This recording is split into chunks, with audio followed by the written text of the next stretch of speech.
To spend a spring evening with 4-year-old Beck is to recall the joy and spontaneity of a game of tag with your big sister and new friends, of reminding Mommy that you want a dog by becoming one. Spunky, silly, very, very tender. Last fall, spunky, silly Beck became sick, lethargic, fever-filled Beck. Off to the pediatrician they went. They knew our history.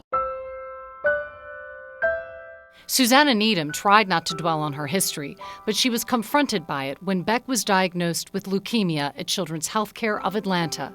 The oncologist that night told her, I have never seen 2 leukemias in one family. Like, this is in pediatrics. Susanna's daughter, Piper, had been diagnosed with infantile leukemia at just 10 weeks old. So she literally had the first 2 months of her life, and then she had a very short amount of time where they finished treatment and she relapsed the first time. And in her entire life, she had maybe 4 months that she was not on some form of chemo, steroids, treatments, transplants, something to just obliterate the leukemia that was going crazy in her body. Piper died before her 3rd birthday. Beck was born after Piper passed away. Eldest sister, 12-year-old Lindley, has been through far too much. She was 4, of course, when Piper was diagnosed. She was 7 when Piper died, and she was 11 when her brother was diagnosed, and she just turned 12 in February. Her life has just been one thing after another. It's just such a cocktail of drugs. And for Susanna, it's a parent's worst nightmare, ×2. When you're fighting for your kid's life, you don't really have a lot of time to sit and think about it. Maybe it's something that we've contributed, that I've contributed. When you have 2, then you really are like, okay, what is, why? One's obscure, 2 is insane. Beck has 3 more years of treatment, a journey Cure is making with the family. So they just came alongside us from the beginning. We always say it's like a club you didn't want to belong to. Nobody signs up to it. Nobody's, well, I'm just going to have a child with cancer and that will be fun. But we do it, and there's a camaraderie that transcends what your circumstances are.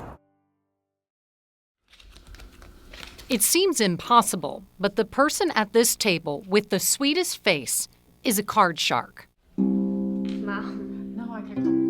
And Audrey is here because a long time ago at Emory, her mother picked the cute boy as her chemistry lab partner. I thought he was the cutest guy in the whole lab. I was like, it's chemistry is gonna be boring, so might as well pick somebody cute.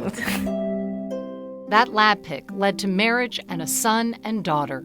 Jennifer and Ben DeShetler remember the night their life would change, Halloween 7 years ago, when then 5-year-old Audrey was trick-or-treating. She kept complaining she had leg pains and her stomach hurts, and I thought, well, it's just Halloween, it's too much candy. Her general pediatrician called me. He said, you better sit down. Within the next couple of days, they found out it was stage 4 neuroblastoma, so it was kind of the worst of what you could expect for a solid tumor. So it's at that point where you start feeling like you're in a bad dream. The past 7 years have been filled with countless surgeries, chemo, stem cell transplants, vaccine trials. There have been times they thought they would lose her. She got up to 108, 109 degree fevers, almost seizure-like conditions. But Audrey, now in her 3rd remission, always fought. A doctor told her that after the relapse that this disease would end her life. That being said, as parents, you can't give up. And there's always new things. Forever changed by all she has had to endure, Audrey keeps fighting, even when it feels too hard. I try not to think about the negative. Sometimes I just don't, but sometimes I can push myself up to say I can do this.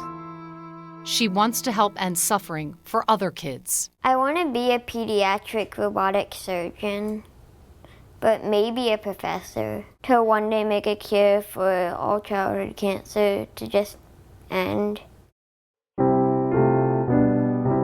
Audrey's wish to grow up is one her parents are clinging to as well. One of the teachers shared with me that Audrey wanted to be a pediatric Surgeon. oncology surgeon, and she said that one day Audrey will have a little girl on her lap